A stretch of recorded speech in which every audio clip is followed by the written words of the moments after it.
6.3 ओम का नियम, Ohm's law.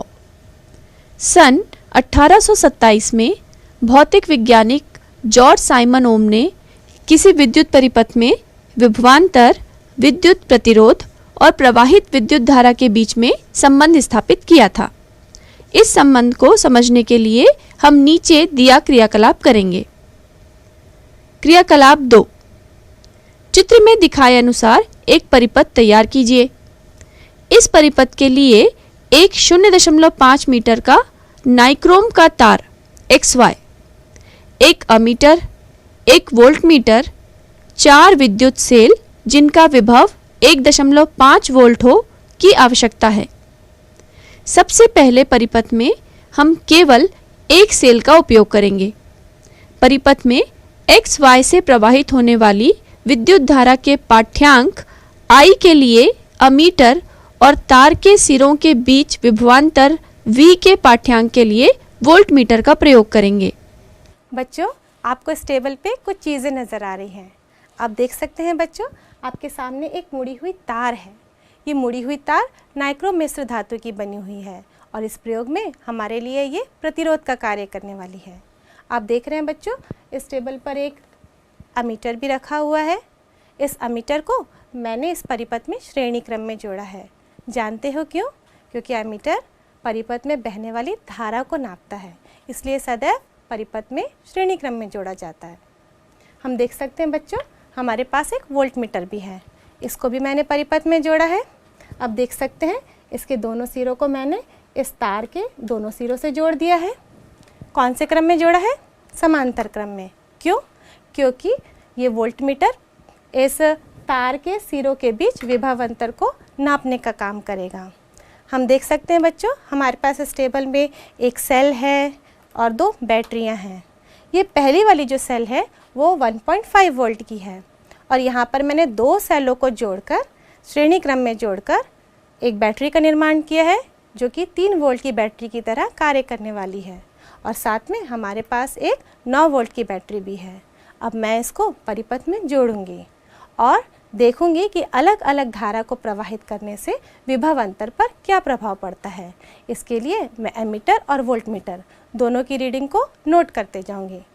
तो चलो बच्चों, प्रयोग शुरू करते हैं और इस 1.5 वोल्ट की बैटरी को सबसे पहले इस परिपथ में लगाते हैं।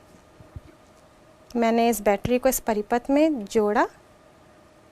अब देख सकते हैं बच्चों, एमीटर और वोल्टमीटर दोनों की रीडिंग में, दोनों के कांटों में परिवर्तन आ गया। दोनों में हमको कुछ रीडिंग प्राप्त हो रही है। हम देख सकते हैं बच्चों, एमीटर का मान हमको प्राप्त हुआ है 0.5 एम्पियर और वोल्टमीटर में हमको मान प्राप्त हुआ था 0.45 वोल्ट।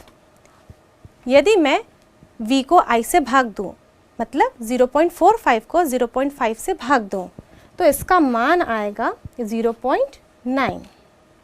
मतलब V बाई I का अनुपात यदि हम देखें तो 0.9 ओम का आ रहा है। अब हम इसी प्रयोग को इस 3 वोल्ट की बैटरी से करते हैं। इस 3 वोल्ट की बैटरी को यदि हम इस्तेमाल करेंगे तो इस प्रयोग में बहने वाली धारा का मान बढ़ जाएगा।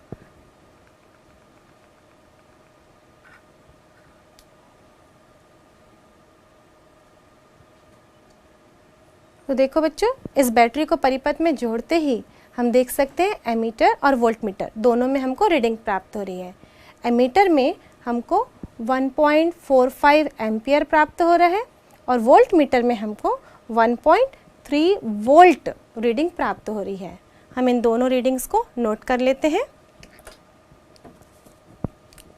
एमीटर का मान 1.45 एम्पियर है और वोल्टमीटर का मान 1.3 वोल्ट है। यदि मैं V को I से भाग दूं, मतलब 1.3 को 1.45 से भाग दूं, तो आंसर मुझे मिलेगा 0.9। बच्चों, अब इस प्रयोग को हम 9 वोल्ट की बैटरी के साथ दोहराते हैं। हम इस 9 वोल्ट की बैटरी को इस परिपथ में जोड़ेंगे और फिर से अमीटर और वोल्टमीटर की रीडिंग नोट करेंगे। हम 9 वोल्ट की बैटरी का इस्तेमाल कर रहे हैं जिससे कि हम इस परिपथ में बहने वाली धारा के मान को और बढ़ा सकें। तो चलो बच्चों, इसको जोड़कर देखते हैं, बिल्कुल वैसे ही जैसे हमने पहले जोड़ा था। जैसे ही हम इस बैटरी को परिपथ में जोड़ते हैं, आप देख सकते हैं बच्चों, एमीटर और वोल्टमीटर दोनों में हमको कुछ रीडिंग प्राप्त हो रही है।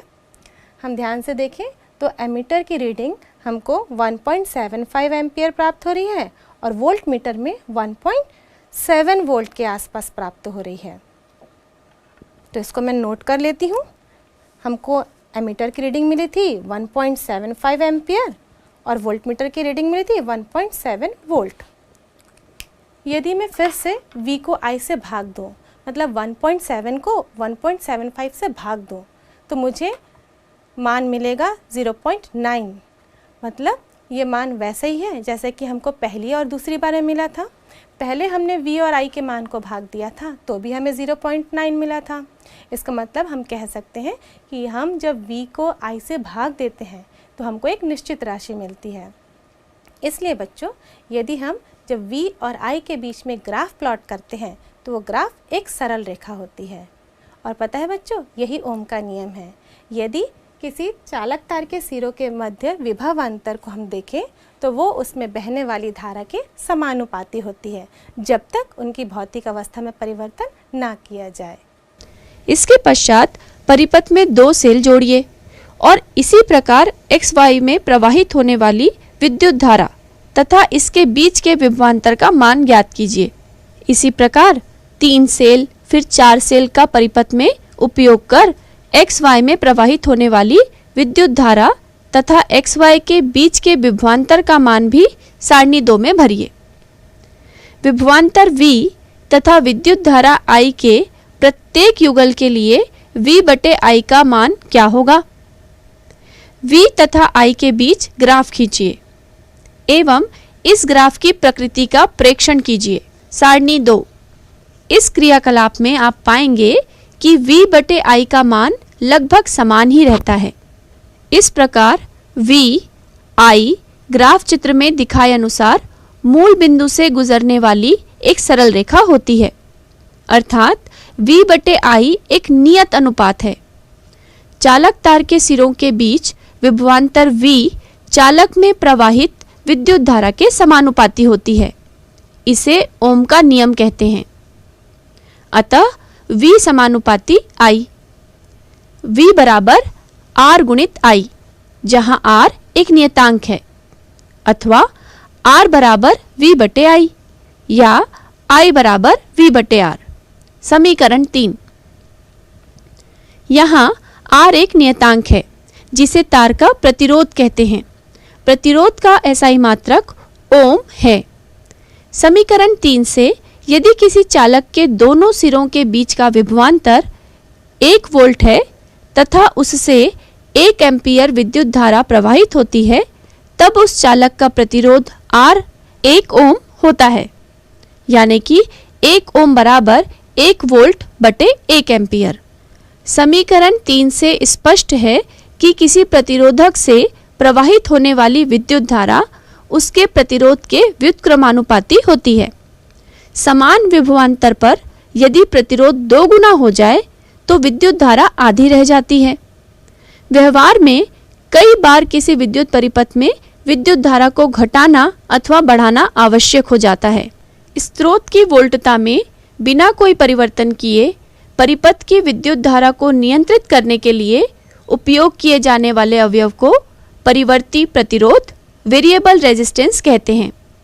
इस युक्ति को धारा नियंत्रक, रियोस्टेट भी कहते हैं।